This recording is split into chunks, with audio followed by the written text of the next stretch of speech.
I swear to the flag, hindi nagtatrabaho si Bongbong Marcos at all. Yan po ang panibagong banat at paninira ni Vice President Sara Duterte sa ating presidenteng si Bongbong Marcos. Nagkaroon po kasi ng Pandesal World Day or World Pandesal Day. At itong si Sara Duterte ay namigay ng pandesal sa ating mga kababayan. Diyan sa Mekamuning, if I'm not mistaken.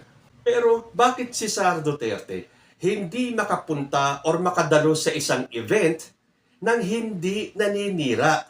Na hindi niya kailangan kaladkarin ang pangalan ni President Bongbong Marcos sa kanyang mga pahayag.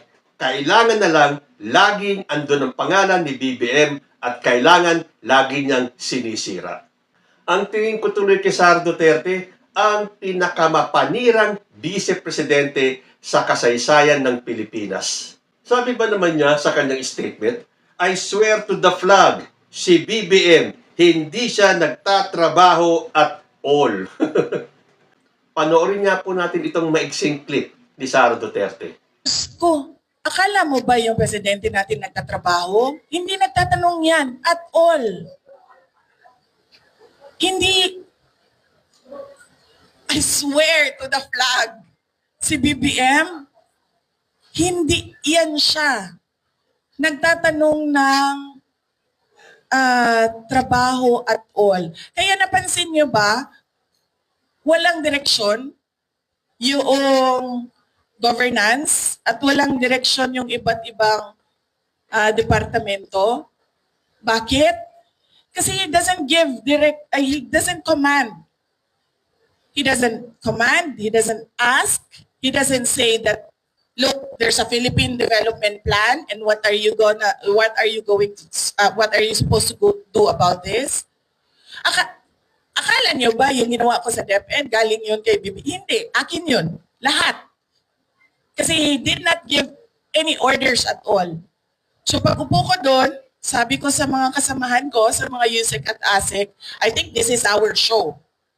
Kasi walang participation at all ang Pangulo. So gagawin na lang natin kung ano yung karapat dapat nagagawin para sa edukasyon dito sa ating bayan. So we created the matatag agenda, we followed through with the matatag curriculum, at unfortunately hindi kami natapos kasi yun nga, nag-decide ako na I don't deserve the attacks that were thrown at me by the administration. Kasi ako na nga lang siguro yung kaisa-isa dong nagde-deliver para sa cabinet ni BBM. Tapos ganoon pa yung gagawin nila sa akin. O di, nung nawala ako, di wala na. Wala na siyang accomplishment at all. Narinig ninyo? Wala daw ginagawa si President Bongbong Marcos, hindi daw siya nagtatrabaho at all. Alam nyo, itong si Sara Duterte, ang tingin ko, masyadong desperado. Kailangan niyang kaladkarin lagi ang pangalan ni President Bongbong Marcos, i-down ang ating presidente para iangat ang sarili niya. Na imbis ganun ang mangyari, nagiging kabaligtaran. Lalo lang bumabagsak ang tingin ng taong bayan sa kanya. Saan ka ba naman nakakita ng taong puro paninira na ang ginagawa sa kalaban, ha? Pagpalagay na natin kalaban niya, si President Bongbong Marcos. Puro paninira. May narinig na ba tayo sa mga speeches niya o sa mga pahayag niya, sa mga interviews niya, ng mga achievements niya? Bakit hindi siya mag-focus doon sa mga nagawa niya, doon sa mga gagawin niya? Bakit hindi niya ilatag sa mga nakikinig sa kanya na kapag ako na ang presidente, ganito po ang gagawin natin? Hindi ba mas maganda yon? Hindi yung puro paninira na lang ang ginagawa ni Sara Duterte. Sa bagay, tulad nga ng sinabi ko, siya na po ang pinakamapanirang vice-presidente na nasaksihan ko. Dahil lahat po na naging vice-presidente ay inabot ko na. Sa bagay, hindi ako magtataka. Alam nyo nung panahon ni former President Rodrigo Duterte kung papaano niyang banatan si Leni Robredo? There was a time sinabi pa ni Digong na mamatay ka na. Meaning kay Leni Robredo. Mamatay na daw siya. Sabi pa niya, Leni Robredo is a colossal blunder. And she has done nothing. As in, nothing.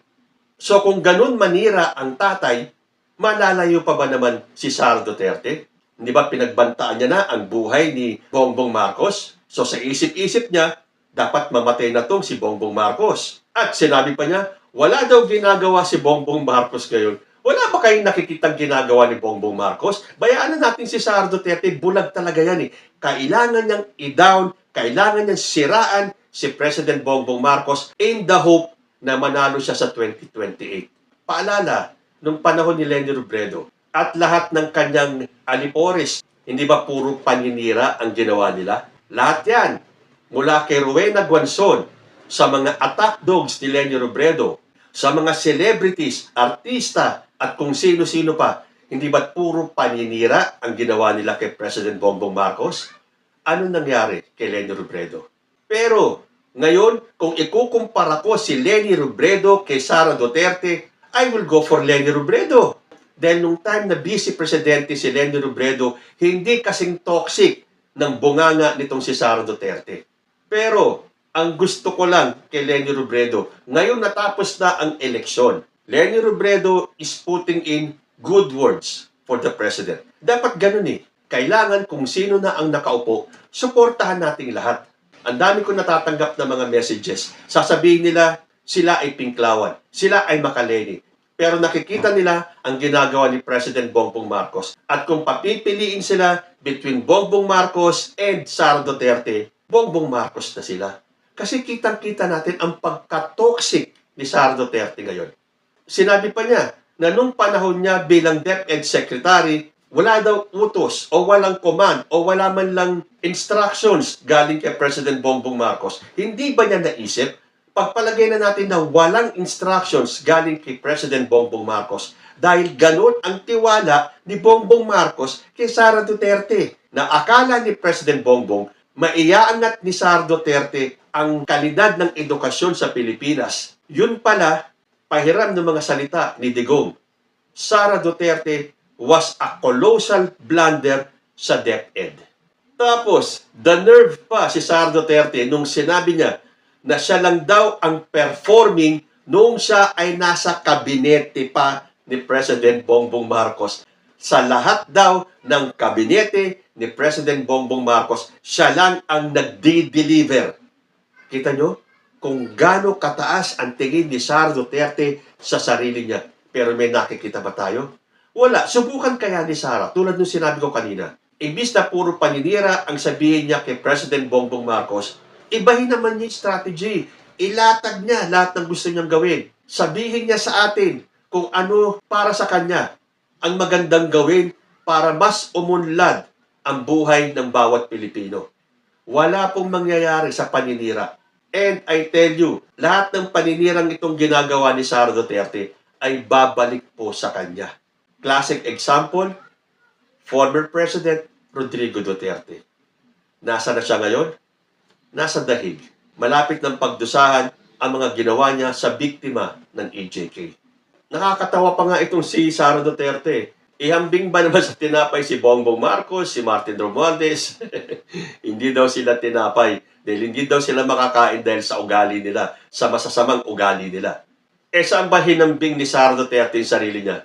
Sa ensaymada? Yung ensaymadang puro hangin ang nasa loob, tapos puro asukal lang ang nasa labas. Kaya pala ang bilin niya dun sa Billionaire Channel, pag maglalabas sila ng issue tungkol sa kanya, yung magandang picture naman daw ang ilabas. Wala siyang pakialam kahit na anong issue ang ilabas ng Billionaire Channel, basta maganda siya dun sa picture. Napaka-superficial ni Sara Duterte.